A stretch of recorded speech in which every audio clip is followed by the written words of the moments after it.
ಎಲ್ಲರಿಗೂ ಶರಣಾರ್ಥಿಗಳು. Welcome to let me explain. Science ಮತ್ತು ಸ್ಪಿರಿಚುವಾಲಿಟಿ ಬೇರೆ ಬೇರೆ ಅಂತ ನಾವು ಅನ್ಕೊಂಡಿದೀವಿ ಅಲ್ವಾ? ಬಟ್ 12ನೇ ಶತಮಾನದ ಶರಣರು ಯಾವುದೇ ಟೆಲಿಸ್ಕೋಪ್ ಇಲ್ಲದೆ ಇವತ್ತಿನ ಆಸ್ಟ್ರೋಫಿಸಿಕ್ಸ್ ಮತ್ತು ಕ್ವಾಂಟಮ್ ಮೆಕ್ಯಾನಿಕ್ಸ್ ಅನ್ನ ಆಗ್ಲೇ ಡಿಕೋಡ್ ಮಾಡಿದ್ರು. ನಮ್ಮ ವಚನ ಸಾಹಿತ್ಯದ ರಹಸ್ಯಗಳನ್ನ ಮಾಡರ್ನ್ ಸೈನ್ಸ್ ಜೊತೆ ಸೇರಿಸಿ ಎಲ್ಲರಿಗೂ ಅರ್ಥ ಆಗೋ ಹಾಗೆ ಹೇಳೋದೇ ಈ ಸಂಚಿಕೆಯ ಉದ್ದೇಶ. ಇವತ್ತು ಬಿಗ್ ಬ್ಯಾಂಗ್ಗಿಂತ ಮುಂಚೆ ಏನಿತ್ತು ಅಂತ ಅಲ್ಲಮ ಪ್ರಭುಗಳ ಅದ್ಭುತ ವಚನದ ಮೂಲಕ ತಿಳಿಯೋಣ. Just close your ice and listen. ಆದಿ ಅನಾದಿ ಇಲ್ಲದಂದು ಹಮ್ಮು ಬಿಮ್ಮುಗಳು ಇಲ್ಲದಂದು ಸುರಾಳ ನಿರಾಳ ಇಲ್ಲದಂದು ಶೂನ್ಯ ನಿಶೂನ್ಯ ಇಲ್ಲದಂದು ಸಚರಾಚರವೆಲ್ಲ ರಚನೆಗೆ ಬಾರದಂದು ಗುಹೇಶ್ವರನೊಬ್ಬನೇ ಇದ್ದೆಯಲ್ಲ ಇಲ್ಲದಂತೆ.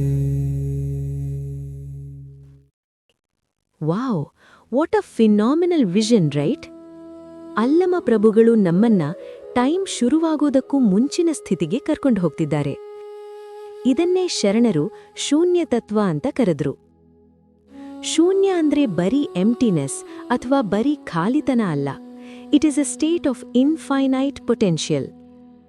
ಇದನ್ನ ಅರ್ಥ ಮಾಡ್ಕೊಳ್ಳಕ್ಕೆ ಒಂದು ಸಣ್ಣ ಉದಾಹರಣೆ ತಗೊಳ್ಳೋಣ. ಒಂದು ಖಾಲಿ ಬಿಳಿ ಕ್ಯಾನ್ವಸ್ ನೆನಪಿಸ್ಕೊಳ್ಳಿ. ಅದು ನೋಡಕ್ಕೆ ಖಾಲಿ ಇದ್ರೂ ಅದರೊಳಗೆ ಒಂದು ಅದ್ಭುತವಾದ ಪೇಂಟಿಂಗ್ ಆಗುವ ಪೊಟೆನ್ಷಿಯಲ್ ಅಡಗಿರುತ್ತೆ ಅಲ್ಲ? ಹಾಗೆ ಈ ಶೂನ್ಯ ಅನ್ನೋದು ಇಡೀ ಸೃಷ್ಟಿಯನ್ನ ತನ್ನೊಳಗೆ ಬಚ್ಚಿಟ್ಟುಕೊಂಡಿರುವ ಒಂದು ಶಾಂತ ಸ್ಥಿತಿ. ಇಲ್ಲಿ ಯಾವ ಘಟನೆಗಳು ನಡೀತಿರಲ್ಲ. ಘಟನೆಗಳೇ ಇಲ್ಲ ಅಂದಾಗ ಟೈಮ್ ಇರುತ್ತಾ?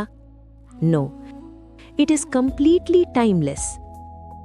ಕನ್ನಡಿ ಮುಂದೆ ನಿಂತಾಗ ನೀವು ನಿಮ್ಮ ಪ್ರತಿಬಿಂಬವೂ ಬೇರೆ ಬೇರೆ ಅನ್ಸುತ್ತೆ. ಆದರೆ ಆ ಕನ್ನಡಿನೇ ಇಲ್ಲ ಅಂದಾಗ ನೋಡುವವನು ಮತ್ತು ನೋಡಿಸಿಕೊಳ್ಳುವ ವಸ್ತು ಎರಡೂ ಒಂದೇ. Everything is like drops in the same ocean. This is exactly where it gets incredibly fascinating. ಬನ್ನಿ ಈಗ ಇದನ್ನೇ ಸೈಂಟಿಫಿಕ್ ಆಗಿ ನೋಡೋಣ.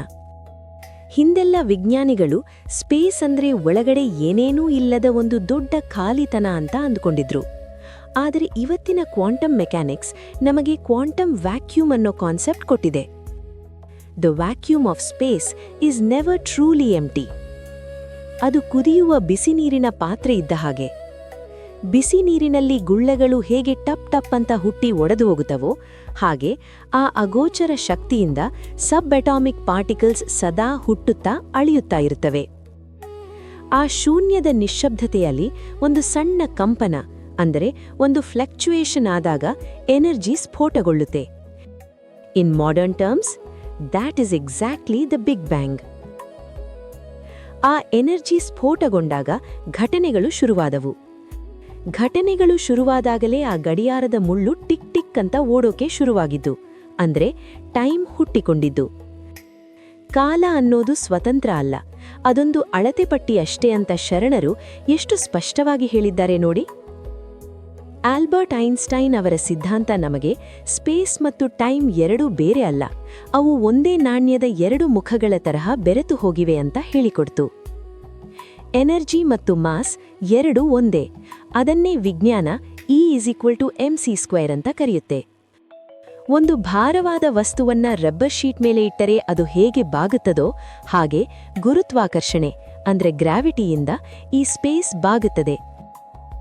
ಅದೊಂದು ಗೋಳಾಕಾರದ ಸ್ವರೂಪ ಪಡೆದುಕೊಳ್ಳುತ್ತೆ ಅಂತ ವಿಜ್ಞಾನ ಹೇಳುತ್ತೆ. ಶರಣರು ಇದನ್ನೇ ಗೋಳಾಕಾರವಾದ ಮಹಾಲಿಂಗ ಅಂತ ಕರೆದ್ರು. ಇವತ್ತು ಜೇಮ್ಸ್ ವೆಬ್ ಟೆಲಿಸ್ಕೋಪ್ನಂತಹ ಆಧುನಿಕ ಸಾಧನಗಳು ಬ್ರಹ್ಮಾಂಡದ ಚಿತ್ರಗಳನ್ನು ನಮಗೆ ಕೊಡುತ್ತಿದೆ. ಇತ್ತೀಚೆಗೆ ಪತ್ತೆಯಾದ ಗ್ರಾವಿಟೇಷನಲ್ ವೇವ್ಸ್ ಅಂದ್ರೆ ಏನು ಗೊತ್ತಾ? ಒಂದು ಶಾಂತ ಕೆರೆಗೆ ಕಲ್ಲೆಸೆದಾಗ ನೀರು ಹೇಗೆ ಅಲೆಯಾಗಿ ಹರಡುತ್ತದೋ ಹಾಗೆ ಇಡೀ ಸ್ಪೇಸ್ ಟೈಮ್ ಅಲೆಗಳ ತರಹ ಕಂಪಿಸುತ್ತಿದೆ ಅನ್ನೋದನ್ನ ಸೈನ್ಸ್ ಇವತ್ತು ಕಣ್ಣಾರೆ ನೋಡುತ್ತಿದೆ. ಜಸ್ಟ್ ಇಮ್ಯಾಜಿನ್, 12ನೇ ಶತಮಾನದಲ್ಲೇ ನಮ್ಮ ಶರಣರು ಯಾವುದೇ ಭೌತಿಕ ಲ್ಯಾಬ್ಗಳಿಲ್ಲದೆ ತಮ್ಮ ಪ್ರಜ್ಞೆಯನ್ನೇ ಅತಿ ದೊಡ್ಡ ಟೆಲಿಸ್ಕೋಪ್ ಮಾಡಿಕೊಂಡು ಈ ಕಾಸ್ಮಿಕ್ ಟ್ರೂತ್ಸ್ ಅನ್ನ ಅರ್ಥ ಮಾಡಿಕೊಂಡಿದ್ರು. They were intellectually light years ahead of their time.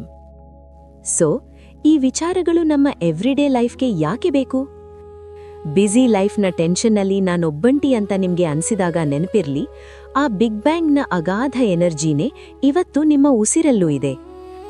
ಸಣ್ಣ ಹಣಿಯಲ್ಲೂ ಇಡೀ ಸಮುದ್ರ ಇರುವ ಹಾಗೆ the universe is not outside you, it is you. ನಾವೆಲ್ಲ ಆ ಶೂನ್ಯದ ಸಾಗರದಿಂದ ಎದ್ದ ಅಲೆಗಳಷ್ಟೇ. ನಮ್ಮ ಗುರು ಬಸವಣ್ಣ ಹಾಗೂ ಅಲ್ಲಮ ಪ್ರಭುಗಳು ಕೇವಲ ವಚನಕಾರರಲ್ಲ, ದೇವ ದಿ ಒರಿಜಿನಲ್ ಕ್ವಾಂಟಮ್ ಫಿಸಿಸಿಸ್ಟ್ಸ್. ನಮ್ಮ ಈ ವಿಸ್ಮಯ ಪರಂಪರೆಗೆ ನಮಗೆ ಹೆಮ್ಮೆ ಇರಲಿ. ಕಣ್ಣು ತೆರೆದು ವಿಜ್ಞಾನವನ್ನು ಓದಿ, ಕಣ್ಣು ಮುಚ್ಚಿ ಆ ಶರಣರ ವಚನಗಳನ್ನ ಧ್ಯಾನಿಸಿ. ಮತ್ತೊಮ್ಮೆ ತಮ್ಮೆಲ್ಲರಿಗೂ ಶರಣು ಶರಣಾರ್ಥಿಗಳು.